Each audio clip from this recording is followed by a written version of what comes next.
Welcome to Behind the Bower, where we bring you inspiring conversations, a fresh look at arts in our community, and spotlights on incredible artists, performers, collaborative partners, and organizations that make our creative world thrive. Through this podcast, we aim to celebrate the universal expression of human experience through arts, culture, and community. I'm your guest host today, Lauren Hood, Program Coordinator for Bower Center for the Arts, and I'm thrilled to introduce today's special guest. We're joined by one half of the dynamic duo Kinnfolk, known for their captivating blend of Celtic and Appalachian music. Though only one member is here today, we're excited to delve into their music, explore the stories behind their unique sound, and learn more about the creative journey that has led them to where they are now. So let's dive into this engaging conversation and get to know the heart and soul of Kinnfolk's music. Good morning, Josh. Morning. Thank you so much for having me on. Yeah, I'm excited to have you on this morning. I hate that Julie couldn't be here with us, but I'm super happy to have you. So I'm going to go ahead and dive into these questions. So first, I'm going to have you introduce yourself to listeners and tell us how you got into music. Absolutely. Well, my name is Josh Kinn, and my wife, Julie, and I have been playing Celtic music for about 6 years now. That's about how old Kinnfolk is. I think we just celebrated our band anniversary yesterday. Oh, awesome. But yeah, it's been wonderful. But we've got into music as a result of us both moving to Roanoke. We've discovered the local Roanoke traditional Irish session, and both of us kind of got our start there, and we've just been playing ever since. Yeah, that's awesome. That's awesome. So how did you personally get into kind of I think I said Celtic, but I know that it's Celtic, like the Celtics. But how did you get into music? Was it at a young age, or did you start a little bit later? Yeah, no worries. And to your point, I think actually both pronunciations are equally acceptable. Oh, great. But yeah, I got into music from an early age. I started playing when I was 10. I joined the orchestra where I played viola. Mm-hmm. But at the same time, my grandfather, just on a whim, decided he wanted to get into playing bagpipes. Oh, wow. And he took it seriously. And, to the point where within a couple of years, he was competing at Highland Games. Mm-hmm. And he got really good at it really fast. And that was a huge inspiration for me. So as I was learning music in school, I was also learning tunes from him as he was practicing. Mm-hmm. So I got into it initially that way, and then my cousin and my uncle both took up Scottish fiddling. So we pretty much had a small, it wasn't really a band, but anytime our family would get together, we would sit and play Celtic tunes for a couple hours. Oh, that's awesome. That's really, really cool.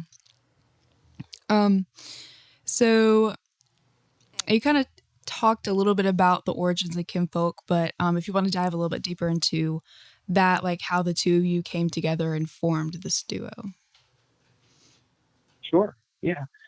So, like I said, we both met playing music in Roanoke. I moved up at the end of 2015 to take a job up here, and Julie was at Hollins studying her trying to get her MFA in creative writing, and I had been hired by a couple of the members of the session to play in a bagpipe band. I don't play the pipes myself, but they needed a drummer, so I brought a drum with me, and we played our gig out at the games, and it went very well. And so we sat down and had a session under one of the tents, and Julie approached. She was new in town and was wanting to find a musical community to be a part of. Mm-hmm. And so she sat down and played with us. She was a very good drummer, and 6 months later we were dating. Aww. And not longer after that, it was her idea to form a band together. And so we just started. We played some local gigs around here wherever we could, and just slowly grew. And so a lot of Kinnfolk's success I would have to attribute to her and having that vision so early on. Yeah. No, that's sweet. That's awesome. How would you describe your music to someone who has maybe never heard it before? Sure. This region, I think, is very well known for being pretty Appalachian heavy. So a lot of old time, a lot of bluegrass, maybe to a certain extent, pretty country heavy.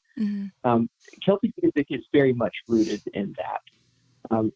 as you have immigrants coming over from Ireland and Scotland, they would settle along the Appalachians, usually in the higher um, part of the mountain, whereas more English and German settlers would settle in the valleys. Mhm. And so you kind of get that cross pollination between the two genres. So what we find is that you know, people who are really into old time, really into bluegrass, they find a connection with Celtic music when they listen to it, even if they've never heard it before. Mhm. They're like, man, I like this music, and I never really thought I would, or never took the time to listen to it before. There's definitely that ancestral connection Mhm. for a lot of people there. But what I would say for us, we're Americans playing Celtic music, so I think in a lot of cases, maybe not so much now, but historically, I think there was a bit of maybe shame is the wrong word, but we were definitely aware that we were Americans playing Celtic music, Mhm. something that's not necessarily from our country originally. And so you want to approach that with a certain amount of respect Mhm. and as much authenticity as possible. So what we found is that by studying the old time genre, in this area, we can apply that feel and that connection to our Celtic music, and that gives it a bit more authenticity, at least to us. It helps us engage with that culture a little more strongly. Yeah, that's great. I think um, when I first started working for Bauer, I think you guys were the first concert that like I worked with when I first started this job. And I remember like I didn't really know what to expect. I knew that you guys were sold out like the first time we had you, and but I didn't really know what to expect because I'd never been to a concert that played, Celtic music. And so, but when I was like watching you guys, literally was just like jaw on the floor the whole time. It was like it's kind of like those scenes in the movies where like you see the music notes like in the air, like you can just like see the music. I don't know if like you know what I'm talking about, but like that's kind of how I felt about the music. Like it was just like there was such an experience with it, and it was just really cool. And that's I've kind of started listening since that concert, started listening to different kinds of Celtic artists, so and music. But yeah, that's awesome. That's wonderful. Yeah. Yeah, thanks. That's, um. Oh, go ahead. oh, that's one of our goals. Mm-hmm. We want people to love Celtic music as much as we do. So, Mm-hmm. if we can share that in a way to where, it helps people engage with other artists who really made the genre what it is, then we've definitely accomplished our goal. Yeah. Yeah, absolutely. Um, your music blends Celtic and Appalachian traditions. How do you navigate the balance between staying true to the roots of these traditions while also making the music your own? You kind of talked about that a little bit with the respect aspect of when you play the music, but if you wanted to go a little bit deeper into that. Yeah. You know, um, the funny thing is we both approached this genre more heavily from the Celtic side. We were both very much into that, from an early age. And so the introduction through the Appalachian tradition, and kind of learning more about old time music is a relatively new venture for us. I think it's only been in the last 7 or 8 years that I've really started studying it myself. Mm-hmm. Not only do we have a traditional Irish session in Roanoke, but we also have an Appalachian old time jam that meets every Wednesday right across the street. So, that's been a really cool um, thing to go back and forth between both of those sessions and see what the similarities are, what the differences are. And ironically, there are a few tunes in the old time jam that they play that are the same tunes that we play in the Irish session, but it has a different feel to it. And digging into the differences between the feel that each of those sessions applies to the tune kind of helps us get a better, more holistic picture of you know what what the tune itself is, like what its history is and how it's changed over time. And Mm-hmm. we'll we'll take time to sit down with the things that we perform and you try to get a sense of, okay, well, if we were approaching this kind of over time, like how would the tune necessarily changed for us to fit a more modern context. And maybe that's a little too heady of an explanation, but you know, we really we try to we try to approach it with that sort of humility as much as possible, and hopefully that translates in the performance, and the audience can appreciate the history behind where the music is coming from. Mm-hmm. No, absolutely. Absolutely. That's awesome. What has been one of your most memorable performances to date, and what to you made it stand out? Oh goodness, it's a great question. We really had a blast at the Power Center last year. I think that Oh. was one of my favorite shows of the year. Um, that was last year was a really big year for us. Mm-hmm. So we had the show at Power Center, which I think was one of our first ticketed events, and the audience was just so great. They were so supportive, and I had such a good time there. Mm-hmm. Actually, for this one, we're doing it on my birthday, which is I can think of no better way to spend you know than than than playing at Power Center again.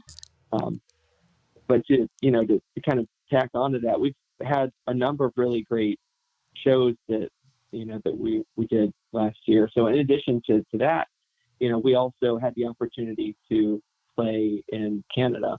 Wow. We won a emerging artist showcase, um, which we found out that we had won while we were in Ireland. It was absolutely insane, Oh, but cool. um, but we had the opportunity to go up to Goderich and spend a week learning from some of the best musicians in the world, and then getting to share the stage with them over that weekend.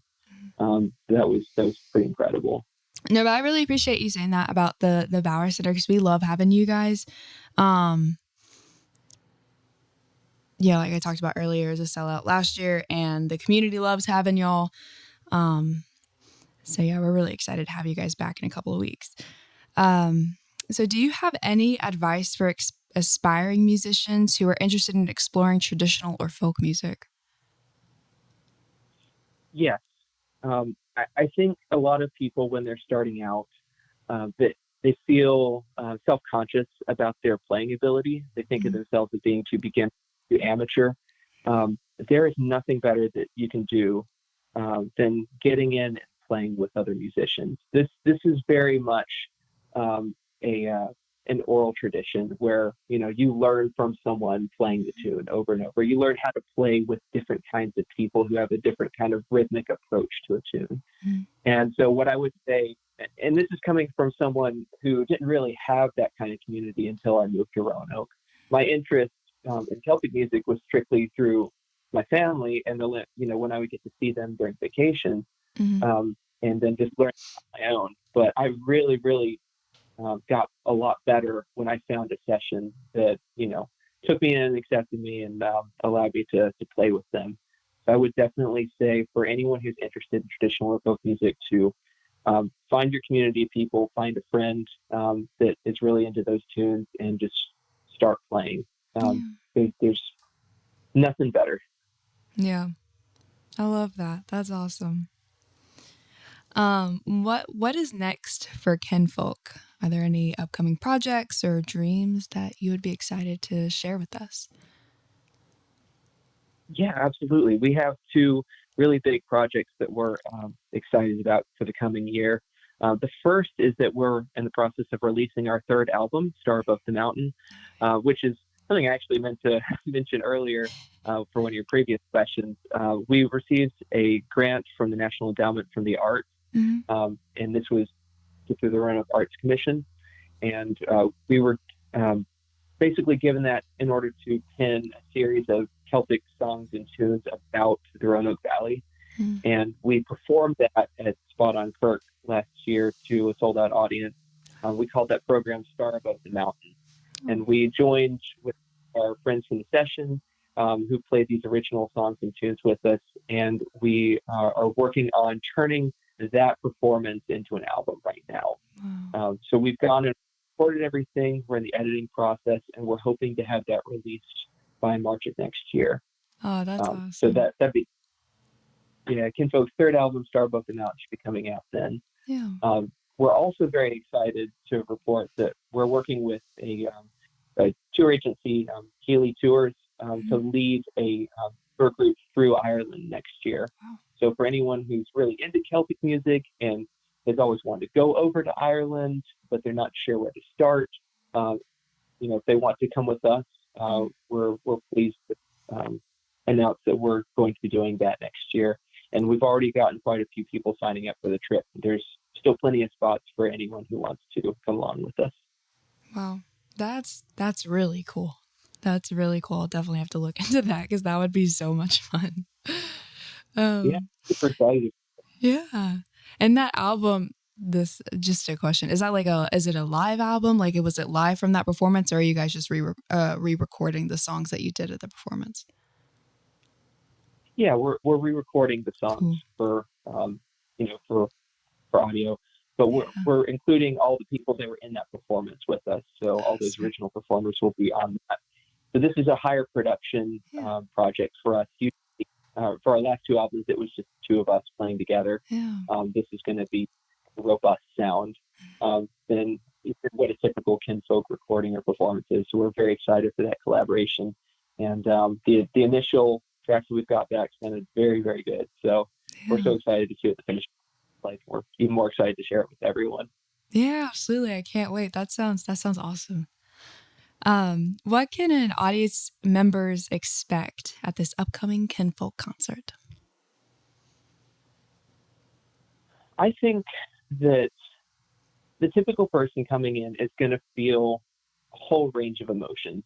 What we try to do, or what we try to accomplish with our shows, we feel that Celtic music really encompasses the full range of emotions. It can make you feel sad, Mm. it can make you feel happy, it can make you want to dance, it can make you want to fight. Now, we don't want to encourage fighting, obviously, at our shows, but uh, you we really try to build our set so that there's something for everyone. We want people to feel energized, but to also leave feeling peaceful, like they've connected with, part of maybe their cultural past if they have that Irish or Scottish ancestry, or, just to appreciate what, Celtic music can offer to the world. But we want people to feel like they're welcome, that they've had a absolute blast, and that they've had, a truly like dynamic musical experience, or Mm. they've been able to feel that sense of peace maybe that they haven't had from stress at work, or maybe feel energized if they've been having a rough week or something like that. But we feel like connecting with the audience is such an important part of that music. We're not just there to play, you know, songs for people. We want people to be an active participant in it, because that's what this music does. If you see, um, you know, a session playing in a pub in Ireland, it's not just the musicians sitting around a circle playing. It's the engagement of the audience and that reaction that the musicians get from the crowd. That's really what the full experience is about. We're hoping to recreate that again at the Power Center on September 7th. Yeah, absolutely. And I can tell all our listeners that that will definitely be the experience. It'll be a range of emotions, but it'll be a blast. Well, thank you so much for chatting with me today, Josh. Yeah, thank you so much for having me on. It's been wonderful. Yeah. And we're thrilled to have Kinnfolk join us on Saturday, September 7th. Tickets are available online and at the door, so be sure to grab them while they last. And head over to bowercenter.org to secure tickets today. The concert will be from 6 p.m. to 8 p.m. with doors opening at 5:30. It's going to be an unforgettable night of music, so grab your tickets, grab your friends, and join us for a fantastic evening. Thank you for listening, and we'll see you next time on Behind the Bower.